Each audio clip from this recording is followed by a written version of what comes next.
अब अगर देखा जाए तो छोटे बड़े 240 मंदिर इस परिसर में हैं और करीब यहाँ भी आप देख सकते हैं किस उत्साह के साथ जो बच्चे हैं, लोग हैं, वो नज़र आ रहे हैं। प्रधानमंत्री का जब इधर आगमन हुआ, लगातार आप इन तस्वीरों के ज़रिए देख सकते हैं और आपको लगेगा शायद कहीं ये भारत की तस्वीर तो नहीं, लेकिन बिल्कुल नहीं, ये इंडोनेशिया की तस्वीर है, जहाँ पर आप देख सकते हैं भारत को लेकर, प्रधानमंत्री को लेकर किस तरह का जो उत्साह है वो नज़र आता है।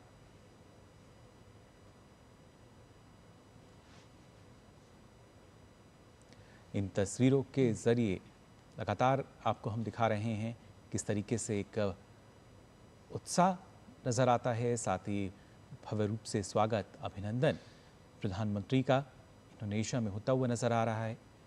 और आप देख सकते हैं इन तस्वीरों के ज़रिए इस परिसर में प्रधानमंत्री पहुंच चुके हैं। बिल्कुल, बहुत ही खूबसूरत और पारंपरिक स्वागत प्रधानमंत्री का यहाँ पर किया गया। भारत और इंडोनेशिया के रिश्तों में आज इतिहास का एक नया अध्याय जुड़ने जा रहा है। 1000 वर्ष से भी अधिक पुराना प्रम्बानन मंदिर, भगवान शिव को समर्पित दक्षिण पूर्व एशिया का सबसे बड़ा हिंदू मंदिर परिसर, और अब इसके संरक्षण एवं पुनर्स्थापन में भारत की साझेदारी बहुत महत्वपूर्ण है। ये परियोजना भारत अपनी सांस्कृतिक विरासत को आज सीमाओं से परे भी सहेजने का संकल्प ले रहा है, और ये पहल दोनों देशों के हजारों वर्ष पुराने सभ्यतागत संबंधों को नई मजबूती प्रदान कर रही है। प्रधानमंत्री नरेंद्र मोदी और इंडोनेशिया के राष्ट्रपति सुबियांतो ने योग्याकर्ता में प्रम्बानन मंदिर के संरक्षण एवं पुनर्स्थापन परियोजना का वो शुभारंभ करेंगे। दोनों ने मंदिर परिसर में दोनों पहुंचे हैं और तस्वीरों में देखा हमने दोनों का हैंडशेक मंदिर के सामने।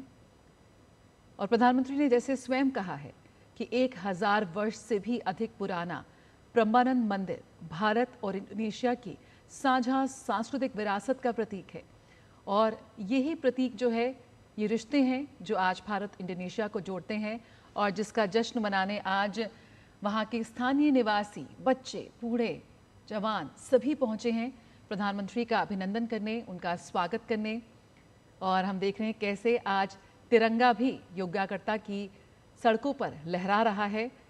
ये सिर्फ एक संरक्षण परियोजना नहीं, बल्कि साझा इतिहास, आस्था और सांस्कृतिक कूटनीति को नई दिशा देने वाला ऐतिहासिक क्षण है जो इस वक्त हम अपने टेलीविजन स्क्रीन पर देख रहे हैं। बिल्कुल, बेहद ही सुंदर तस्वीर ये। और ख़ासतौर से अतुल जी, हम बात कर रहे थे कि कितना महत्वपूर्ण हो जाता है जब इस तरीके से कोई बतौर मुख्य अतिथि पहुंचता है कार्यक्रम में। प्रधानमंत्री की जो ये यात्रा है और इस प्रम्बानन मंदिर की अगर बात करें, 1000 वर्ष पुराना इस मंदिर का इतिहास, और यहाँ पर एक नई साझेदारी की तस्वीर जो है वो हम देख सकते हैं। प्रधानमंत्री नरेंद्र मोदी और साथ में इंडोनेशिया के राष्ट्रपति सुबियांतो नज़र आ रहे हैं। ये सिर्फ हम मान सकते हैं कि आने वाले 1000 वर्षों तक के लिए अब एक साझा विरासत है, और उसके साथ साथ जो हमारी सांस्कृतिक धरोहर हैं उनको कितना महत्व देते हैं, इसको ये बताते हुए है। मुकुल जी, ये जो हमारी जो गहराई है, जो सांस्कृतिक जो हमारे कनेक्शन है, मुझे लगता है कि इसके ऊपर और हमारे लोगों को इसके बारे में मालूम करने की ज़रूरत है। इसकी इन्फॉर्मेशन, हमारा जो इतिहास रहा है, हमारा गौरवशाली जो इतिहास रहा है जी, वो हमारी आइडेंटिटी को भी रीइंफोर्स करता है। तो वो बहुत ज़रूरी है कि जो हमारी मेंटल आउटलुक है उसमें ये जो भारत की विरासत रही है पूरे रीजन में, मुझे लगता है कि अब समय आ गया है कि जो नई पीढ़ी है उसको उसके बारे में उसकी जानकारी हो और एप्रिसिएशन हो। क्योंकि बात अब आ रही है हमारी आइडेंटिटी की ही, क्योंकि प्रधानमंत्री जैसा कह रहे हैं मुकुल जी, वो कह रहे हैं हम एक सिविलाइजेशनल स्टेट हैं, जी, एक नॉर्मल लिबरल डेमोक्रेटिक स्टेट नहीं है, हम एक सिविलाइजेशनल स्टेट है। मतलब बहुत बड़ी हमारी एक यूनिक आइडेंटिटी है जो हमने बाहर वालों से नहीं ली, हमारे अंदर से हमारी मानसिकता जो है, जिसको कहते हैं, प्रधानमंत्री ने भी कहा है 15 अगस्त की एक स्पीच पे कि जी, हमको अपने डीकोलोनाइज द माइंड, कि हमारा जो जो जो सोच है उसको ही बदलना है और अपनी जो परंपरा है उसमें उसको उसके साथ जोड़ना है। तो ये जो दृश्य हम देख रहे हैं, जो हमारा ऐतिहासिक जो हमारी ट्रेडिशन है, ये एक नई मानसिकता के लिए बहुत ज़रूरी है। बिल्कुल। और इसको हम एक और चीज़ देख रहे हैं कि जिस तरह से इंडोनेशिया के जो लीडर हैं, प्रभावो सबियांतो, प्रधानमंत्री के साथ हर जगह जुड़े हैं जी। और जिस तरह से वेलकम किया है, तो मुझे लगता है कि इंडोनेशिया में भी एक सोच में बदलाव आ रहा है बहुत बड़ा। भारत और इंडोनेशिया के जो संबंध हैं, सांस्कृतिक संबंध, उसकी भी एप्रिसिएशन और हो रही है। एक टाइम था जब सुकार्नो और जवाहरलाल नेहरू के बीच में वो बात हुई थी नॉन अलाइन्ड मूवमेंट की, वो ज़रूरी थी। हम्म। लेकिन ये जो है, ये ऐतिहासिक कनेक्शन है और मुझे लगता है इंडोनेशिया में भी ये रियलाइजेशन है, खास करके क्योंकि दुनिया बदल रही है। जी। जो एक देश जो है वो पूरे विश्व के ऊपर अपनी सोच जो है थोप नहीं सकता। हम्म। अब एक मल्टीपोलर वर्ल्ड है, मल्टीपोलर में भारत आ रहा है, इंडोनेशिया आ रहा है, सिविलाइजेशनल स्टेट्स आ रही हैं। तो एक नए पड़ाव पे अब हम हैं, जिसमें सिविलाइजेशनल स्टेट्स का महत्व बहुत बढ़ रहा है और वो हम देख रहे हैं कि प्रधानमंत्री वो मैसेज जो है वो बखूबी अभी दे रहे हैं इस विजिट के द्वारा। जी। बिल्कुल। सुरेश जी, हम देख सकते हैं कैसे ये एक बेहद अद्भुत धरोहर है और आज भी अपनी स्थापत्य कला, रामायण की जीवंत शिल्प कथाओं और संरक्षण की मिसाल के लिए दुनिया भर को आकर्षित ये करती भी नजर आती है ये मंदिर परिसर। किस तरह से देखते हैं इसकी, अगर हम महान विरासत का जिक्र करें, कैसे ये भारत और इंडोनेशिया के बीच एक सांस्कृतिक जुड़ाव और पर्यटन के लिहाज से भी बहुत ही महत्वपूर्ण है ये। जी बिल्कुल। यहाँ पर मैं कुछ ये कहना चाहूंगा यहाँ पर। आ, कोई 30-40 साल पहले यूनेस्को ने एक स्टडी की थी। तो उन्होंने ये देखना चाहा था कि अगर हम पूरे विश्व में देखा जाए कि सबसे ज्यादा जो एक प्राचीन कल्चरल, सांस्कृतिक या जैसा भी रिलीजियस ट्रेडिशन लिखित में कोई मौजूद है तो क्या है। और आपको ये आश्चर्य होगा जान करके कि ये पाया गया था कि रामायण किसी ना किसी रूप में सबसे ज्यादा कॉमन है, खाली इंडिया और साउथ ईस्ट एशिया में नहीं, पूरे विश्व में। आप कहीं प्रालाग प्रालाम, कहीं रामाकीन बोलते हैं, चलता है ये जी। सब जगह ये। आ, तो इंडोनेशिया में खास तौर पर बाकी जगहों की तरह भी रामायण का बकायदा परफॉर्मेंस होता है। और इनका दूसरा ट्रेडिशन है वायंकुलित। और वायंकुलित में इंडोनेशिया में उनका जो मेन थीम होता है वो महाभारत की कहानियां होती हैं। तो ये जो रामायण और महाभारत के एपिसोड्स करते हैं ये, और यही जो है इनकी दीवारों पर चिन्हित है, मंदिरों की दीवारों पर। तो रेगुलर परफॉर्मेंस, लाइव परफॉर्मेंसेस और टेम्पल की जो ट्रेडिशंस हैं, जी। हेरिटेज है ये, इनमें काफी समानता आ जाती है और ये इनको संरक्षण करने में और आगे बढ़ाने में काफी मदद देती है। बिल्कुल, इसके ज़रिए हम देख सकते हैं जी। किस तरीके से एक जो मदद है वो मिलती है। और ख़ासतौर से अतुल जी, अगर देखा जाए, जैसा कि अभी सुरेश जी भी कह रहे थे, भारत की अगर बात की जाए तो कई ऐसे देश जो कि लगातार अपनी नीतियों को थोपते नज़र आते हैं, लेकिन भारत सहयोग की नीति अपनाता है। कैसे साझेदार बनकर विकास जो है उसको हम गति दे सकते हैं, भारत इसके लिए लगातार अब कई देशों को हम देख सकते हैं समाधान देता नज़र आता है। और हर एक स्तर पर यहाँ सांस्कृतिक संबंध जो हैं वो हम देख पा रहे हैं किस तरीके से और प्रगाढ़ होते हुए नजर आएंगे ब्रह्मानंद मंदिर में जब प्रधानमंत्री अब यहाँ पहुँच चुके हैं। और ख़ासतौर से ये अपने आप में काफ़ी महत्वपूर्ण है कि अब जो दूसरे देश हैं वो जानते हैं कि भारत की जो नीति है वो विकास की है, वो सहयोग की है। बिल्कुल मुकुल जी, अगर हम देखें तो हमारी जो अप्रोच रही है वो एक ह्यूमन सेंट्रिक अप्रोच जिसको कहते हैं, जी। कि हम नहीं बाकी के जो हमारे सहयोगी देश हैं उनके ऊपर कोई ऐसे हम ऋण उनके ऊपर लगाते हैं कि डिपेंडेंस उनकी हमारे ऊपर हो जाए, लेकिन एक ये दोस्ती, एक तरह से आत्मीयता, ये साथ में इस स्पिरिट में, ह्यूमन सेंट्रिक स्पिरिट में हम एंगेज कर रहे हैं। और अगर हम देखें तो कोई भी अगर डिज़ास्टर होता है तो हम फर्स्ट रिस्पॉन्डर्स के रूप में आते हैं। अगर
तो तस्वीरों में हम देख सकते हैं ये अद्भुत धरोहर जो आज भी अपनी स्थापत्य कला, रामायण की जीवंत शिल्प कथाओं और संरक्षण की मिसाल के लिए दुनिया भर को आकर्षित करती है।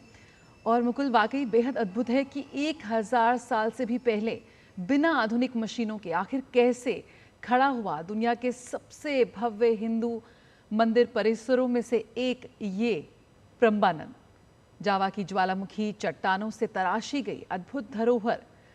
इसकी महान विरासत की निर्माण की कहानी भी बेहद अद्भुत है। प्रम्बानन मंदिर परिसर केवल इंडोनेशिया का सबसे बड़ा हिंदू मंदिर परिसर नहीं है, बल्कि 9वीं शताब्दी की स्थापत्य प्रतिभा, धार्मिक आस्था और सांस्कृतिक समन्वय का जीवंत प्रमाण है। शैलेंद्र और मातरम काल में निर्मित ये विशाल परिसर का निर्माण स्थानीय ज्वालामुखीय एंडेसाइट पत्थरों से किया गया, जिन्हें बिना सीमेंट या गारे के अत्यंत सटीक इंटरलॉकिंग तकनीक से जोड़ा गया। और यही वजह है कि सैकड़ों कारीगरों ने प्रत्येक पत्थर को सावधानीपूर्वक तराशकर इस तरह संयोजित किया कि आज भी 1000 वर्ष बाद इसकी भव्यता दुनिया को चकित करती है।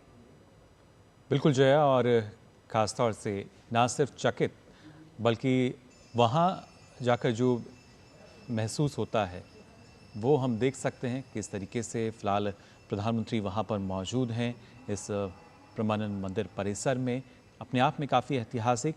और खासतौर से हमारे दोनों खास मेहमान जो हैं हमारे साथ जुड़े हुए हैं।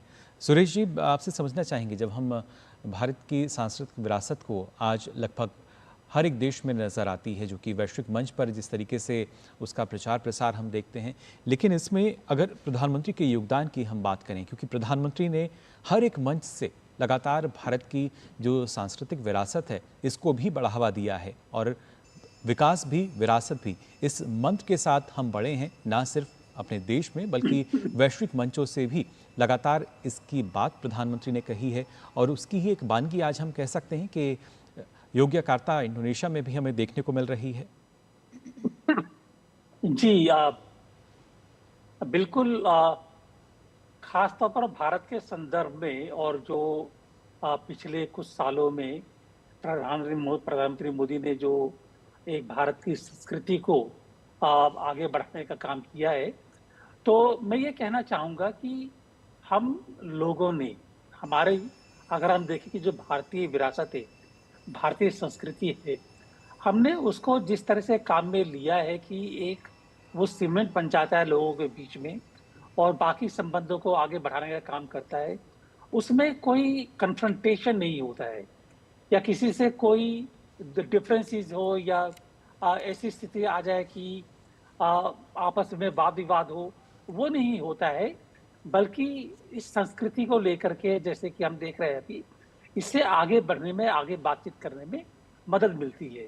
तो इसीलिए हम बोलते हैं कि इस तरह की जो कल्चरल डिप्लोमेसी है, जहाँ पर कि हम अपनी हिस्ट्री को काम में लेकर के, अपने सिविलाइजेशनल डायलॉग को काम में लेकर के जी, हम एक आपस में एक प्लेटफॉर्म एस्टैब्लिश करते हैं ताकि बातचीत करने में आसानी हो और कोई विरोधाभास ना हो। जी।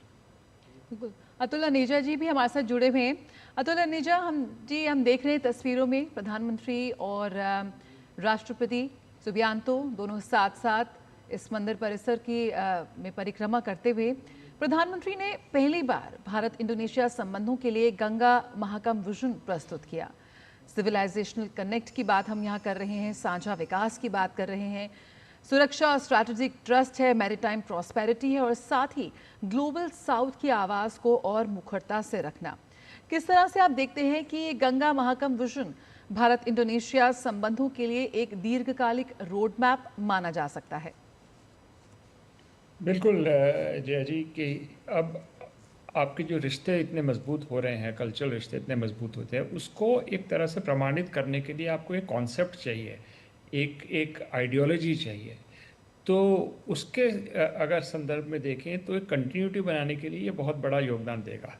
ये जो इस तरह से जो हम एक नए कॉन्सेप्ट को ला रहे हैं भारत और इंडोनेशिया को जोड़ने के लिए, तो ये बहुत ज़रूरी है कि बाकी जितने भी हमारे पहलू हैं, कल्चरल पहलू हैं, उसको बांधने के लिए और एक फ्यूचर का, जैसे आपने कहा कि एक रोड मैप को रेखांकित करने के लिए बहुत एक फोकस मिलता है। जी। और क्योंकि हम बात कर रहे हैं जय जी, हम हमारे फ्यूचर के लिए और विरासत और विकास की जो हम बात कर रहे हैं उसके संदर्भ में ये बहुत ज़रूरी है, क्योंकि हमारी जो जड़ें मजबूत हैं लेकिन हमें आगे देखना है और एक अपने तरीके से इसको आगे देखना है। भारत और इंडोनेशिया को, भारत और साउथ ईस्ट एशिया को, भारत की जो एक्ट ईस्ट पॉलिसी है उसको आगे बढ़ाने के लिए एक तरह से एक फ्रेमवर्क की ज़रूरत होती है। तो वो उसमें एक मदद मिलेगी। जैसे हमारा एक बिम्स्टेक रहा है, एक तरह से एक फ्रेमवर्क है, वो साउथ जी। ईस्ट एशिया को जोड़ रहा है, साउथ एशिया को जोड़ रहा है। उसी तरह से हमको और कॉन्सेप्ट्स की ज़रूरत है जिसके संदर्भ में हम खासकर फोकल एरियाज़ के ऊपर और कॉन्सेंट्रेट करें और अपना जो भविष्य है उसको और उज्जवल कर सकें। तो ये एक बहुत ज़रूरी एक तरह से एक रोड मैप सामने हमारे नज़र आ रहा है। जी, बिल्कुल अतुल जी, और इस तरह की जो रोड मैप है हम देख सकते हैं कैसे वैश्विक मंचों पर लगातार हमें देखने को मिलते हैं। बिम्स्टेक का आपने जिक्र किया, ब्रिक्स की भी अगर खास तौर से बात की जाए, भारत इस बार इसकी अध्यक्षता कर रहा है और इंडोनेशिया उसका सदस्य देश भी है। तो ऐसे में क्या माना जाए, क्या जो साझेदारी है वहाँ और भी ज़्यादा बेहतर होती हुई नज़र आती है, या G20 की भी अगर हम बात करें, जब 2023 में भारत में इसका आयोजन था तो वाराणसी में G20 की जो संस्कृति मंत्री हैं उनकी बैठक में काशी कल्चरल पाथवे की बात यहाँ सामने आई थी, और उसको लेकर भी हमने देखा था किस तरीके से जो सांस्कृतिक विरासत है उसको सहेजने की बात नज़र आती है। तो क्या इस तरह के जब मंचों पर दो साझेदार देश मिलते हैं तो एक दूसरे को सहयोग तो नज़र आता है, लेकिन उन देशों को आगे बढ़ाने की प्राथमिकता भी नज़र आती है? बिल्कुल मुकुल जी, क्योंकि हम अब विश्व पूरी तरह से बदल रहा है। जो मल्टीपोलैरिटी की हम बात कर रहे हैं, ब्रिक्स एक तरह से अगर हम देखें एक ऑर्गेनाइजेशंस इस तरह की आ रही है, बिम्स्टेक की हमने बात की है। तो एक तरह से जो हमारी जो स्ट्रेटजिक ऑटोनॉमी है उसको हम कैसे सींचें, उसके लिए हमें नए आइडियाज़ चाहिए और नई दिशाएं चाहिए। तो इसी तरह से हम देख रहे हैं कि ये नए कॉन्सेप्ट और उसके अंदर विरासत बहुत ज़रूरी है, क्योंकि एक ख़ास हमें एक यूनिक आइडेंटिटी देती है, क्योंकि हम एक पोस्ट वेस्ट वर्ल्ड की तरफ जा रहे हैं। और एक कई दुनिया के जो जो जो पावर है वो फ्रैगमेंट हो गई है कई जगहों पे। उसमें सिविलाइजेशन स्टेट्स की बहुत बड़ी जो वैक्यूम आ रही है उसमें बहुत बड़ी एक तरह से एक रोल रहेगा। तो जी। इंडिया, भारत है, इंडोनेशिया है, जिनकी सांस्कृतिक विरासत बहुत पावरफुल रही है, उनको साथ जुड़ने की बहुत ज़रूरत है। और इसीलिए जो कल्चरल एलिमेंट है, कल्चरल डिप्लोमेसी एक तरह से बुनियाद को और मजबूत करता है और एक नया पाथवे खोलता है, जी। जो एक तरह से एक अनचार्टेड टेरिटरी की तरफ भी हम जा रहे हैं, क्योंकि हम आगे देख रहे हैं, क्योंकि पुरानी दुनिया बदल रही है और नई दुनिया भी पूरी तरह से उभरी नहीं है। बिल्कुल। लेकिन उसके बीच में हम क्या अपना रास्ता निकालें जिसमें हमारी जो विश्व में कंट्रीब्यूशन है उसकी छाप रहे। हम अब वो नहीं है ज़माना रहा पोस्ट वर्ल्ड वॉर के बाइपोलर वर्ल्ड थी कि एक तरफ सोवियत संघ था, एक जी। तरफ अमेरिका था। उसके अब मल्टीपोलर वर्ल्ड है और एक तरह से इसको तराशे जाने की स्टेज पे हम हैं। जी। तो उसके संदर्भ में अगर देखें तो ये बहुत बड़ा विजिट रहा है भारत और इंडोनेशिया का। और मुझे लगता है दोनों तरफ से ये इसकी जो कॉन्शियसनेस है बहुत साफ इंडोनेशिया में भी नज़र आ रही है। जिस गर्मजोशी से राष्ट्रपति सुबियांतो प्रधानमंत्री के साथ रहे, उनको रिसीव किया है एयरपोर्ट से, हर जगह, इवन डायस्पोरा इवेंट में भी वो साथ रहे हैं। जी। तो एक तरह से ये नए नेता जुड़ रहे हैं आपस में, एक पर्सनल केमिस्ट्री भी एक नई सोच के साथ जुड़ रही है। और ये हमें आगे की दिशा दिखाने में बहुत मदद करेगी, क्योंकि पर्सनल लेवल पे भी आप कन्विंस्ड है, आपकी सोच एक साथ अलाइंड है। तो फिर आप जो है उतनी ही एनर्जी के साथ एक नए वर्ल्ड ऑर्डर की तरफ जा सकते हैं। और जो राष्ट्रपति सुबियांतो है, ये भारत आएंगे अभी ब्रिक्स समिट की, मुकुल जी आपने बात की। जी।